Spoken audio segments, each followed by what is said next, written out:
Assalamualaikum warahmatullahi wabarakatuh.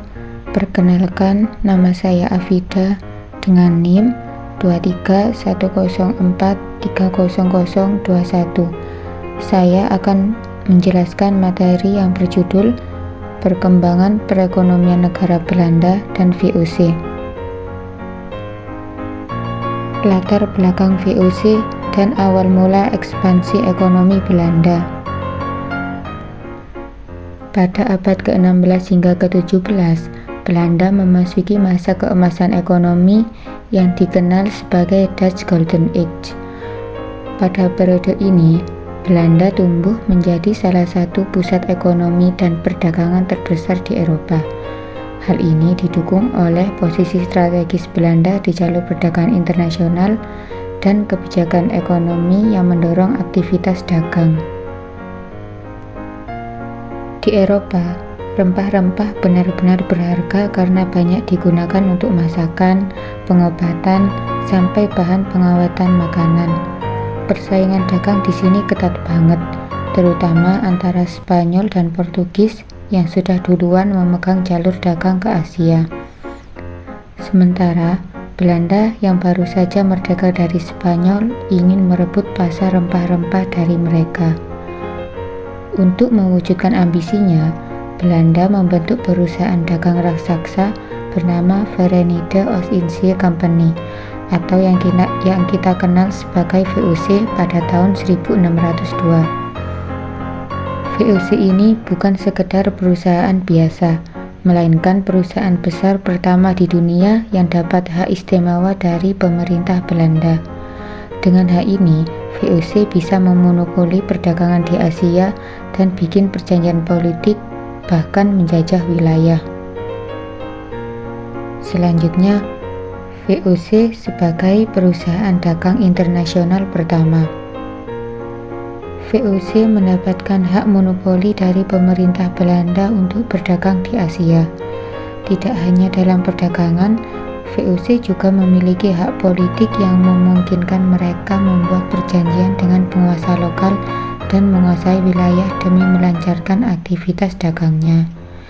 Selain itu, VOC juga diberikan hak untuk memiliki angkatan laut dan militer sendiri, sehingga memiliki kekuatan yang setara dengan sebuah negara kecil. Hak-hak istimewa ini memungkinkan VOC membuka jalur perdagangan dari Asia ke Eropa dengan efisien, terutama perdagangan rempah-rempah seperti cengkeh, lada, dan pala. Barang-barang ini sangat bernilai di pasar Eropa, dan VOC berhasil memonopoli distribusinya. Selain kekuatan dagang, VOC juga memperkenalkan konsep saham dengan menawarkan kepemilikan saham kepada masyarakat Belanda. Masyarakat bisa membeli saham VOC dan menjadi bagian dari kesuksesan perusahaan. Hal ini menjadikan VOC sebagai perusahaan pertama yang menawarkan saham publik, dan ini menjadi tonggak awal dari munculnya sistem pasar modal modern. Dalam sistem ini, VOC bisa mendapatkan modal yang besar untuk memperluas operasinya dan memperkaya banyak warga Belanda. VOC pada puncak kesuksesannya bahkan menguasai sekitar 70% perdagangan dunia, menjadikannya perusahaan yang sangat berpengaruh pada zamannya. Pengaruh VOC terhadap perekonomian Belanda. VOC menjadi tulang punggung perekonomian Belanda dengan keuntungan besar yang dihasilkan dari perdagangan rempah-rempah. VOC mampu memperkaya Belanda dan memberikan dampak ekonomi besar bagi masyarakatnya. Banyak warga Belanda yang menjadi kaya raya berkat investasi di VOC. Kota-kota pelabuhan Belanda, khususnya Amsterdam, berkembang jadi pusat keuangan dan perdagangan global. Pelabuhan Amsterdam menjadi salah satu yang tersibuk di Eropa. Ekonomi yang pesat ini bikin Belanda bisa membiayai berbagai proyek besar, mulai dari infrastruktur seperti kanal, gedung perdagangan, hingga fasilitas pelabuhan. Kemudian, Keuntungan dari VOC seperti pajak dan monopoli perdagangan memperkuat keuangan pemerintah Belanda. Hal ini memungkinkan Belanda membiayai ekspedisi dagang ke berbagai belahan dunia yang makin mengukuhkan posisi mereka di pasar global. Ekspansi VOC di Nusantara dan dampaknya. Di Nusantara, VOC melancarkan berbagai ekspedisi untuk menguasai wilayah yang kaya akan rempah-rempah. VOC berusaha menguasai daerah-daerah penghasil rempah seperti Maluku dengan menggunakan strategi perjanjian, penguasaan militer, serta monopoli ekonomi. VOC menjalankan monopoli dengan cara yang ketat, bahkan kadang keras. Mereka ngatur harga rempah-rempah, melarang perdagangan bebas bagi penduduk setempat, dan menekan petani lokal agar hanya jual hasil panennya ke VOC. Hal ini berdampak serius bagi masyarakat di Nusantara seperti eksploitasi tenaga kerja dan sumber daya alam. VOC menjadikan Batavia sebagai pusat kekuasaan, tempat mereka mengontrol wilayah Nusantara dan mengatur jalur perdagangan ke Eropa. Kebijakan monopoli VOC ini bikin banyak petani kehilangan kebebasan jual hasil bumi mereka. Menguntungkan VOC tapi merugikan masyarakat lokal yang hidup dalam kemiskinan dan ketidakadilan. Selanjutnya, kejatuhan VOC dan transisi ke kolonialisme Belanda. Memasuki akhir abad ke-18, VOC mulai mengalami kemunduran akibat berbagai masalah internal dan eksternal.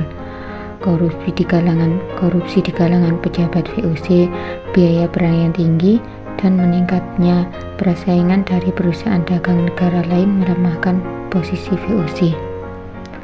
Dan akhirnya pada tahun 1799 VOC resmi dibubarkan. Aset-asetnya diambil oleh pemerintah Belanda dan penguasaan Belanda di Indonesia berlanjut dalam bentuk kolonialisme langsung. Kejatuhan VOC sangat mempengaruhi ekonomi Belanda.